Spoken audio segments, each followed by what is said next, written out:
Basava ಕಲ್ಯಾಣದಲ್ಲಿ March 3ರಂದು ನಡೆದಂತಹ police ಠಾಣೆ ಮುತ್ತಿಗೆ ಹಾಗೂ ಪೊಲೀಸರ ಮೇಲಿನ ಹಲ್ಲೆ ಪ್ರಕರಣವನ್ನು ಸ್ಥಳೀಯ ಬಿಜೆಪಿ ಶಾಸಕ ಶರಣು ಸಲಗಾರ್ ಅವರು ತೀವ್ರವಾಗಿ ಖಂಡಿಸಿದ್ದಾರೆ. ಈ ಘಟನೆ ಬೆಂಗಳೂರಿನ ಡಿಜೆಹಳ್ಳಿ ಕೆಜೆಹಳ್ಳಿ ಮಾದರಿಯಲ್ಲಿದ್ದು ಇದೊಂದು ಕಾಂಗ್ರೆಸ್ ಪ್ರೇರಿತ ಕೃತ್ಯ ಅಂತ ಆರೋಪಿಸಿದ್ದಾರೆ.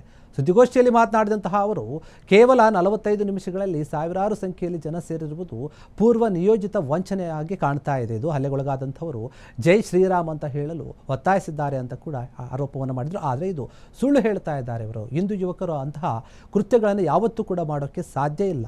ಒಂದು ಸಮರ್ಥನೆಯನ್ನು ಕೂಡ ಮಾಡಿಕೊಂಡ್ರೆ ಈ ಒಂದು ವಿಚಾರವಾಗಿ. ಇನ್ನು ಕರ್ತವ್ಯದಲ್ಲಿದ್ದಂತಹ ಅಧಿಕಾರಿಗಳು ಒಟ್ಟಾಗಿ ಅವ್ರ ಮೇಲೆ ಹಲ್ಲೆಯನ್ನು ಮಾಡಿದ್ದಾರೆ. ಕೆಲವರು ಮುಕ್ತಾರ ಪಟೇಲ್ ಮೇಲೆ ಹಲ್ಲೆಯನ್ನು ಮಾಡಿದ್ದಾರೆ. ಪೊಲೀಸರ ಮೇಲೆ ಹಲ್ಲೆ ಮಾಡಿದ್ರೆ ಖಂಡನೀಯ ಅಂತ ಮಾತನಾಡಿದ್ದಾರೆ. ರಕ್ಷಣೆ ಮಾಡಬೇಕು, ಸ್ವತಃ ನೀವೇ ಇಂಥ ದಾಂಧಲೆಗಳಿಗೆ ನೀವೇ ಕಾರಣ. ನಾನು ವಿಡಿಯೋ ನೋಡಿ, ನಾನು ಅಲ್ಲಿಂದೆಲ್ಲ ಅಮಾಯಕ ಮುಸ್ಲಿಮಾನರಿಗೆ ಯಾರು ಅವ್ರಿಗೆ ದಬಾಸಿ ಅವ್ರಿಗೆ ಭಡಕಾಸಿ ಯಾರು ಕರ್ಕೊಂಡು ಬರ್ತಕ್ಕಂಥ ವಿಡಿಯೋ ಕೂಡ ನನಗೆ ಕಳ್ಸರಲ್ಲಿ. ಅವ್ರಿಗೆ ಒಂದೇ ಸಲ ಕರ್ಕೊಂಡ್ ಬರೋದು. ಈ ಥೇರಿಗೆ ಹೆಂಗ್ ಬರ್ತಾರಲ್ಲ, ನಮ್ ಕಡೆ ಜಾತ್ರೆಗಳು ನಡೀತಾವ, ಥೇರಿಗೆ ಬಂದ ಜನ ಬರೋದು ಅಂದ್ರೆ ಜನ ಎಲ್ಲರೂ ಭಯ ಬಿಡಬೇಕು.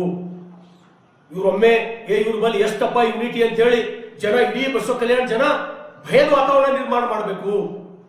ಬಸವ ಕಲ್ಯಾಣದಲ್ಲಿ ನಡೆದಂತಹ ಘಟನೆ, ಈ ಘಟನೆ ನಾವೇನು ಕೆಜೆಹಳ್ಳಿ ಡಿಜೆಹಳ್ಳಿ ಏನ್ ಅಂತೀವಲ್ಲ ಅದಕ್ಕಿಂತ ಏನು ಕಡಿಮೆ ನಡೆದಂತಹ ಘಟನೆ ಅಲ್ಲ.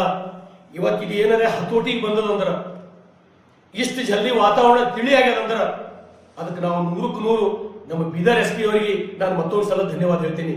ಯಾಕಂದ್ರ ಈ ನಡೆದಂತಹ ಘಟನೆ ಅತ್ಯಂತ ಗಂಭೀರ ಅಂತ ಹೇಳಿ ಅವ್ರು ಪರಿಗಣನೆ ಮಾಡಿ ಸ್ವತಃ ಅವರೇ IGP ಅವರಿಗೆ ತಗೊಂಡು ಬಂದು ಇಲ್ಲೇ ತಳ ಊರನ್ನ ಕಾರಣಕ್ಕ ಈ ಘಟನೆ ಕಂಟ್ರೋಲಿಗೆ ಬಂತು.